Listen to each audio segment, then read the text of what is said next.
Iran ने America को कड़ी चेतावनी दे दी है और कह दिया है कि अमेरिका के ठिकाने और उसके जहाजों को अब निशाना बनाया जाएगा, उन्हें तबाह कर दिया जाएगा, नेस्तनाबूद कर दिया जाएगा। ये पूरी चेतावनी आईआरजीसी की तरफ से सामने आई है। आईआरजीसी ने अमेरिका को कड़ी चेतावनी दी है और यह भी कह दिया है कि आने वाले समय में फारस की खाड़ी या होर्मुज स्ट्रेट में ईरानी तेल टैंकरों और व्यापारिक जहाजों पर अगर हमला किया जाता है तो वो अमेरिकी ठिकानों और सैन्य जहाजों पर भारी हमला करेगा और इसके बाद उन्हें तबाह कर दिया जाएगा।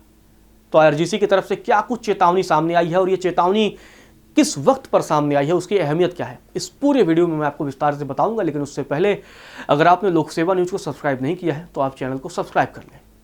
आईआरजीसी की पहले चेतावनी आई नौसेना कमांड की तरफ से, उसके बाद से आईआरजीसी की एरोस्पेस फोर्स की तरफ से भी चेतावनी आई और उसमें कहा गया कि हमारी मिसाइलें और ड्रोन पहले से ही अमेरिकी ठिकानों और दुश्मन जहाजों पर लॉक हो चुके हैं और अब सिर्फ हमला करने के आदेश का इंतजार है।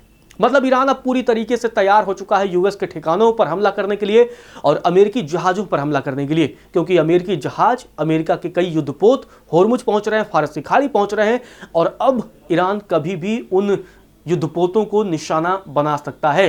इसी बीच अमेरिकी मीडिया रिपोर्ट सामने आई है जिसमें कहा गया है कि अमेरिका ने जो ईरान को 14 पॉइंट वाला प्रस्ताव भेजा है, इस प्रस्ताव के तहत ईरान को परमाणु हथियार नहीं बनाने पर सहमति देनी होगी और कम से कम 12 साल तक यूरेनियम का संवर्धन रोकना होगा।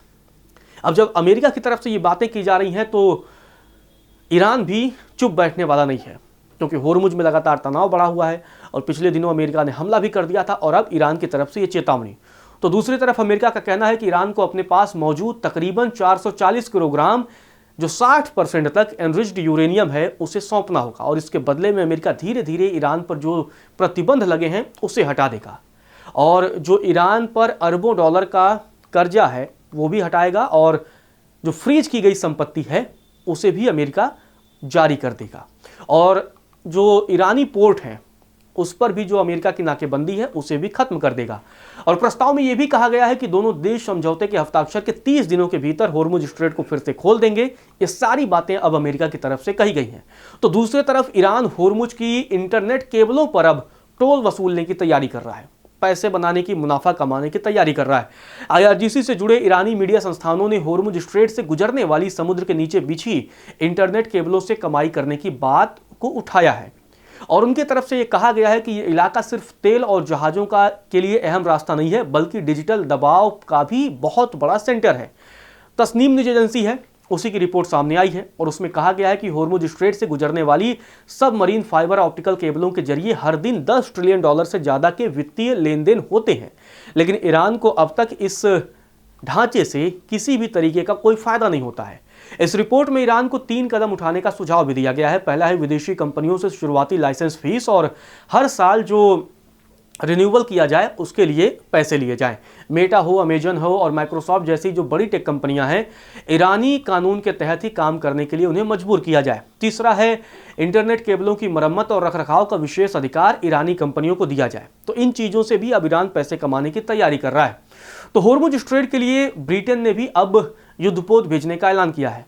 होर्मुज में तनाव है, इंटरनेट केबलों पर ईरान वसूली की बात कर रहा है, तो दूसरी तरफ ब्रिटेन की भी एंट्री हो गई है। ब्रिटेन ने कहा है कि वो अपने युद्धपोत HMS ड्रैगन को पश्चिम एशिया भेज रहा है और इसका मकसद है आगे चलकर होर्मुज स्ट्रेट में जो जहाजों की सुरक्षा के लिए कई देशों के साथ वो मिलकर अभियान चलाएगा। इससे पहले ये युद्धपोत ईरान युद्ध शुरू होने के तुरंत बाद पूर्वी मेडिटेरेनियन क्षेत्र में तैनात किया गया था, जहां इसका काम साइप्रस की सुरक्षा में मदद करना था। अब पश्चिम एशिया की ओर से इस समय तैनाती हो रही है जब फ्रांस भी अपना कैरियर स्ट्राइक ग्रुप दक्षिणी लाल सागर में भेज चुका है। मतलब होर्मुज को अब पैक करने की पूरी तैयारी चल रही है। इससे होर्मुज स्ट्रेट जैसे अहम जो वैश्विक मार्ग है उसमें भरोसा बहाल करने को लेकर ब्रिटेन और फ्रांस के बीच तालमेल बढ़ाने के संकेत मिल रहे हैं। मतलब अब ईरान को घेरने की तैयारी है और अमेरिका के भी वर्चस्व को कम करने की तैयारी है। पहले भी क्योंकि जब ट्रंप लगातार ये गुहार लगा रहे थे यूरोपीय देशों से कि वो होर्मुज में अपने युद्धपोत भेजें, उस वक्त भी तब यूरोपीय देशों ने मना कर दिया था और तब कई सारी चेतावनी ट्रंप की तरफ से दी गई थी। लेकिन अब ब्रिटेन और फ्रांस होर्मुज में उतर रहे हैं।